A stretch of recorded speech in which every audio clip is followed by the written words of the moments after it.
Hi, I'm functional health coach Vince Pitstick, and we're doing a series on how to solve common problems with simple solutions. One of the number one that I always get is, Vince, I'm swollen all over, I'm carrying all this water, I feel terrible. It's very common. The average individual will become bloated, particularly let's talk about females. Females will easily get bloated at least 3 to 4 times. And when I say bloating, let me correct that. When I say bloating, I'm talking about water retention. A lot of people, when they talk bloated, just talk about the stomach.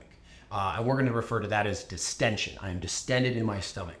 But bloating, we're talking about water retention, typically all over the body. Average woman will get bloated 7 to 10 times a month if her hormonal imbalance is bad enough, and at least at ovulation and menstruation if she's still a menstruating female.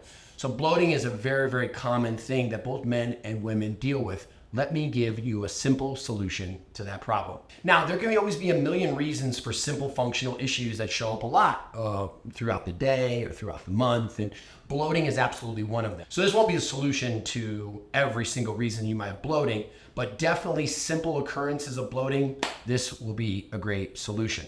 So what commonly is bloating or water retention?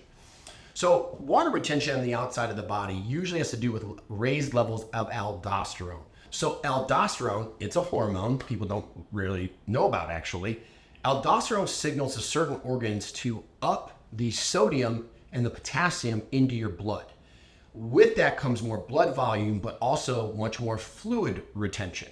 Aldosterone is secreted from your adrenal glands. It's where your cortisol comes from, so stress plays a part, but it's also where your DHEA comes from, so it also has a hormonal factor to it. So many things change aldosterone levels. For example, carbohydrates, so what you're eating, how much you stress, right? So how much you sleep plays a big part in that as well, right? How much sodium, potassium, magnesium, that's why electrolytes and aldosterone are so important. So keeping really good electrolyte balance and water intake is really good at controlling aldosterone. But sex hormones also have a downstream effect that goes back upstream to the adrenals. So therefore, estrogen and your testosterone levels can certainly have an impact on aldosterone. So there are multiple factors that will impact the level of fluid that sits on your body. And so, there could be multiple factors, and what you should do if you wake up really swollen so that you can learn your body a bit. Take an inventory of what you've done the last 7 days. How worried were you? How much did you sleep? How many hours? How good was your sleep? How much water intake have you had in the last couple days, right? Were you keeping in adequate electrolytes? How much food did you eat, or what foods you eat? Because sometimes aldosterone is also raised from an inflammatory release. So if I get really sick, I'm going to go ahead and release inflammation as well. That is also going to release what? Aldosterone. And what that does is then prevent water release from the kidneys, so you're going to be holding on to that water. It's kind of what edema is, maybe in our legs or our feet or something along those lines. And so I'm going to do a quick inventory of these things, and that's how you really get to learn what inputs in my day-to-day life actually create the effects on my body physiologically and maybe even emotionally. Because what I find is that most people, because they don't understand the physiology, they get incorrect analysis, or they're putting the wrong action reactions together. And so a lot of the theories that people put together over time, we actually break down, unpack, and reveal to them that what they thought they saw on the surface, because of their limited memory of the past, they don't actually connect the right dots, and they get incorrect beliefs about what creates bloating. So a lot of people, for example, think that sodium creates bloating, so then they don't eat sodium. Well, funny fact about that. So actually, the correct amount of sodium with the correct amount of water will lower aldosterone, secreting more water out of the kidneys, making you look nice, lean, and clean, right? If your sodium gets too low, aldosterone will go up. So you can get too dehydrated because you're not pulling water into your cells, called the salinity of your cells. Okay. And so then what happens is your body's going to overreact, and it's going to pull a bunch of water into what's called your extracellular tissue. That is your subcutaneous tissue or your skin. And it's going to have the reverse effect. So a lot of people will cut carbs, cut sodium. It looks good for 1 or 2 days. And now they're carrying this film of water on top of them that they think is fat. So then they try to diet harder to get rid of it when that's not the problem. So we get incorrect analysis of what's what when we don't understand the physiology. So let me give you a quick tip how to get rid of almost any bloating within 12 or 24 hours. If you or maybe one of your family members or friends is struggling with some issue, maybe can't keep the weight off, or has been dealing with a health issue that nobody can help with, my team can help at Vital Coaching. Vital Coaching is a complete all-in-one solution to the world's problems. I believe that's why I've given my life to it. It's a place where you can get a medical team, your coach, you can get your diets, workouts, supplement protocols, all in one place, all with a huge app full of information, live trainings. We have a huge community and individualized support, all in one membership. It's unlike any other company that's out there. It is a real all-in-one solution. So if you're interested in maybe a consult with me or my team, you can check us out at vitalcoaching.com, or you can message me on Instagram at Vince_Pitstick. Hope to see you soon. So you wake up in the morning, I'm bloated, right? Oh my God, I gotta be to dinner with Johnny. It's our second date. Oh my God, I gotta be on the beach. Oh, I've gotta film this blank, right? So the first thing that you're gonna wanna do is what I call a cortisol reset. So most of the reason people have swelling is intimately tied to the adrenal glands. Now, it might not be everything, but we can start there.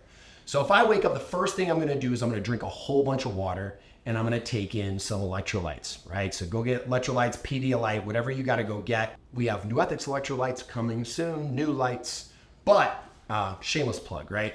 But maybe you get Element, right? And that's got a lot of sodium in it. You can use that, but get an electrolyte pack or get like a Pedialyte, and you're gonna wanna drink at least about 16 ounces of water about every 2 hours. You want to try to get your water up at least 20 or 30% more than you normally would, because when your body sees more water, it's going to get rid of more water.